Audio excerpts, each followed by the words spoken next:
Bienvenue sur la chaîne Top Santé au naturel avec doTERRA.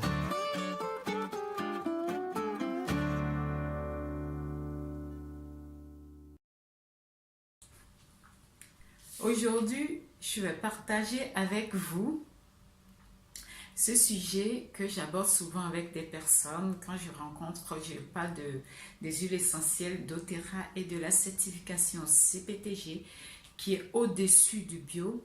Les gens me posent la question, mais il ne peut pas avoir quelque chose au-dessus de bio. Bien sûr, aujourd'hui, j'aimerais éclaircir un peu. C'est vrai que moi, j'ai découvert les huiles essentielles d'abord avant de connaître doTERRA.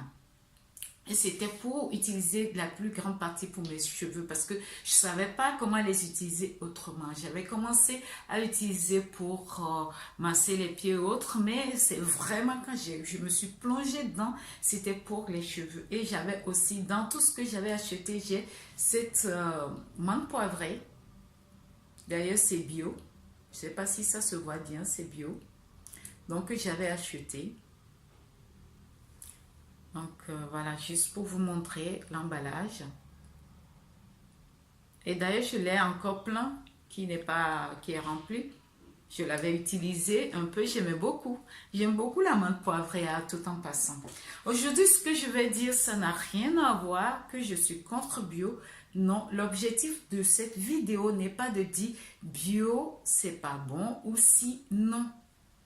L'objectif, c'est juste d'éclaircir, de voir quel est le rapport de qualité entre tout ce qui est CPTG et bio. C'est tout simplement ça. Et je vous montre aussi la menthe poivrée de doTERRA. Voilà. Et souvent, quand je fais des ateliers, et je fais sentir aux gens, je dis, sentez-moi la différence entre les deux. Ben, j'entends souvent, rien à voir. Rien à voir.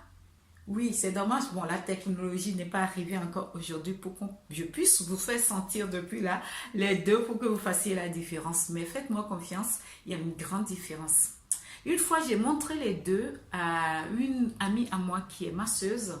Je me rappelle encore les phrases qu'elle a sorties. Elle m'a dit, on sent vraiment que là, c'est confré. C'est vraiment une vraie odeur, une odeur de menthe poivrée. On le sent vraiment, on la sent plutôt vraiment assez forte.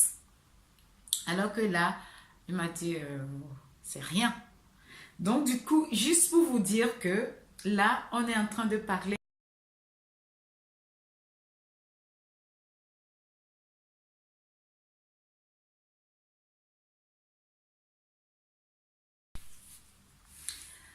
Ben, quand on parle de bio, je ne vais pas rentrer dans beaucoup de détails. Le but non plus de cette vidéo, ce n'est pas de vous gaver de trop d'informations.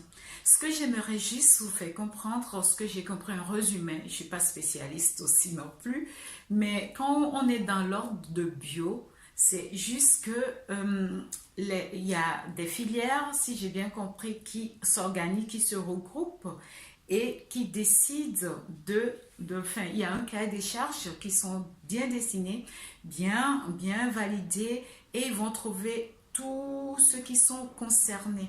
Par exemple, ceux qui font de l'élevage, que ceux qui vendent après, ceux qui font l'abattoir et autres, ils vont se mettre ensemble pour définir que ces conditions vont être remplies dans leur cahier des charges pour garantir que c'est bio.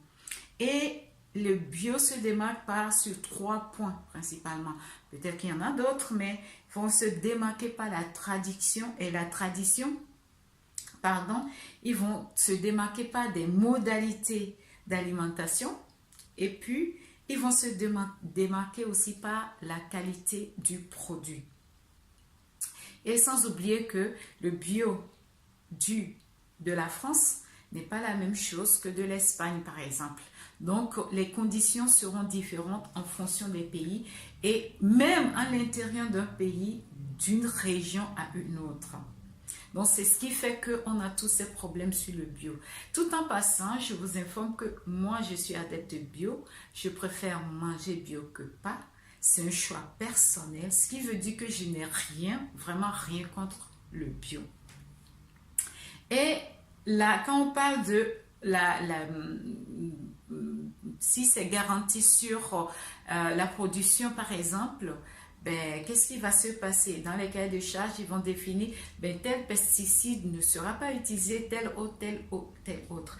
Et ils vont chercher un organisme qui est certificateur. Cet organisme va essayer de valider l'information si tout a été fait correctement comme ils ont dit et comme c'est mentionné dans le cahier des charges.